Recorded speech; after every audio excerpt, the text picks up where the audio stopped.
Hi guys, rugby is back. Fantastic. We've got things confirmed for the Northern Hemisphere, for internationals concerning England, Ireland, Wales and Scotland, and I want to talk about those.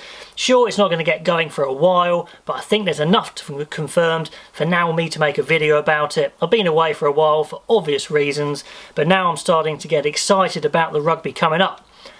Of course, there has been rugby in the Southern Hemisphere, and I'm going to chat about that with Hacker Time Rugby and Unbiased Rugby, Zach and Don.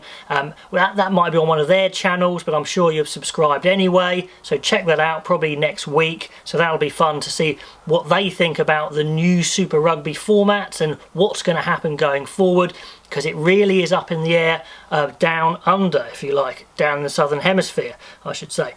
Okay, the first thing confirmed is the return of the Premiership. Now, I'm very interested in the Premiership. Of course, as an England fan, I like watching the England players and England qualified players and see who I think is in form. That's starting on the 15th of August, 4 rounds left, and then the final on the 24th of October. So that's going to be super exciting. And dare I say, a little bit more exciting because Saracens aren't in it. No real offence to them, but it's going to be fresh. With Saracens not in the picture, it's going to be an unusual champion, extra top of the pile and favourites, I would imagine. Sale then on 40, Bristol on 38, Northampton on 35, and there are other teams that can come into it. But for now, I'm just going to talk about those 4.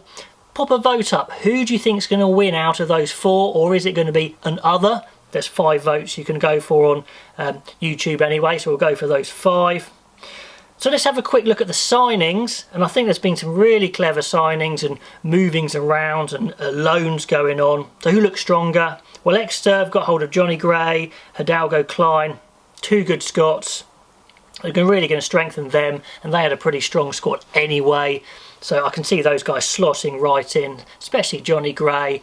He's a tireless worker, and Exeter have built their reputation on honest hard work. Plus he's got a bit of flair as well if they let him. So good recruitments there. The big recruitments though, I think, I'm seeing Sale and Bristol as massive, dark horses here. Sale managed to grab hold of Manu Tuolangi. I don't know how long for, but what a signing. Just imagine him, maybe Van Rensburg, 12, Tuolangi 13. That's got to be the biggest, most powerful pairing ever in the Premiership. Comment below if you think you can think of a better one. And then of course they've got the Curry brothers, the Duprees, 3 of them of course. With Manu and Van Rensburg, that's brilliant. The James brothers, it's just the nucleus of a really harmonious, hard-working, hard-hitting squad with lots of quality. I think they could really come good. But then look at the signings that Bristol have gone in for. Some great loans at Ben Earl, Max Malins, brilliant players from Saracens. Sure, they might return to Saracens, but they are ready to tear it up for sure and make real claims for the England squad. And then they got hold of Semi Radradra and Kyle Sinclair. Wow, those 2 players alone could transform a pack along with Ben Earl. This could take the Bristol pack to the next level in quality.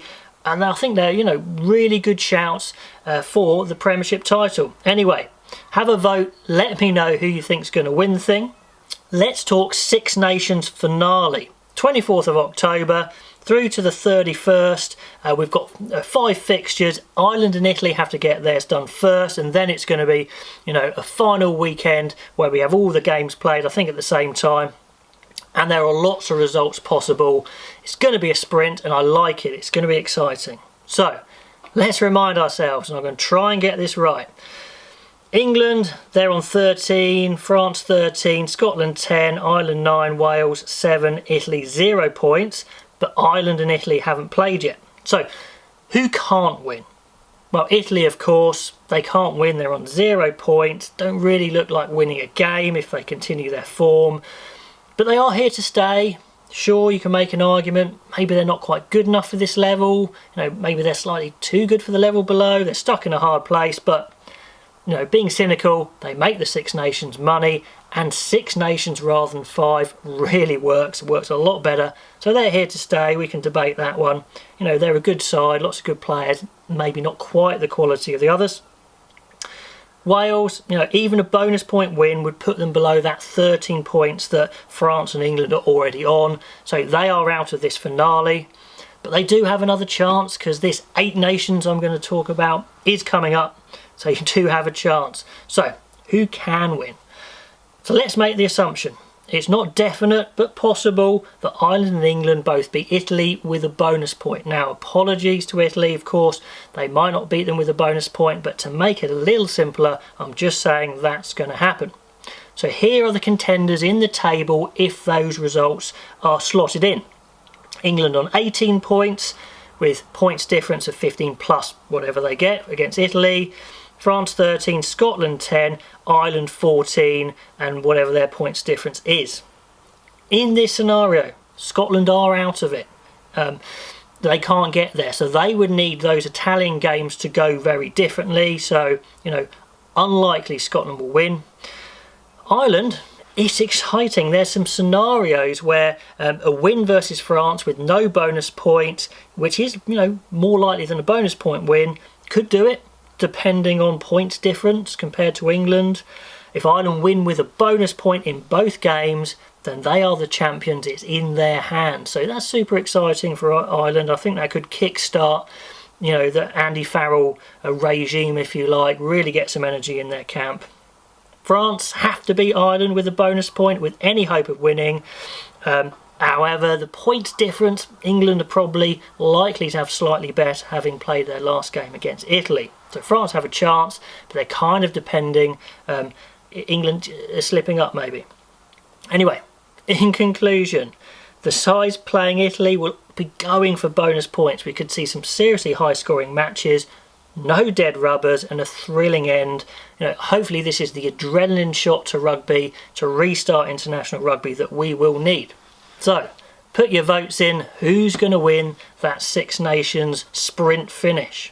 And then coming up, instead of the Autumn Internationals, we have a standalone, one-off, I hope for good reasons, a one-off tournament between the Six Nations teams, Fiji and Japan.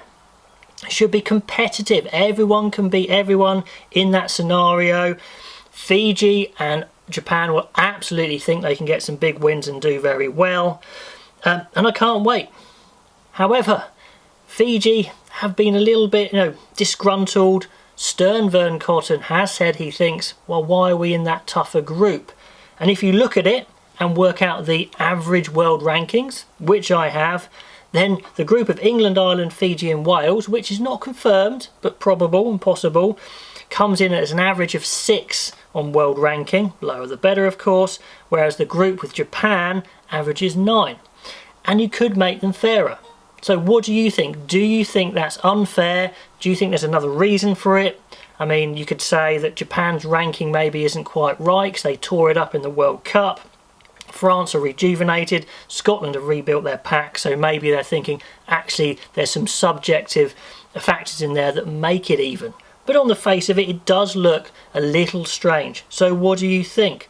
So what I want you to do, guys, is vote below. Do you think those groupings are fair or unfair? Are you excited for this 8 nations? I don't know what it's going to be called. Unoriginally, I've gone for 8 nations. You guys post below some better names. Now I'm going to be coming back closer to the build up to these international tournaments, hopefully looking at the squads, getting excited, and then finally reviewing some actual rugby. Anyway guys, until next time, I will see you then.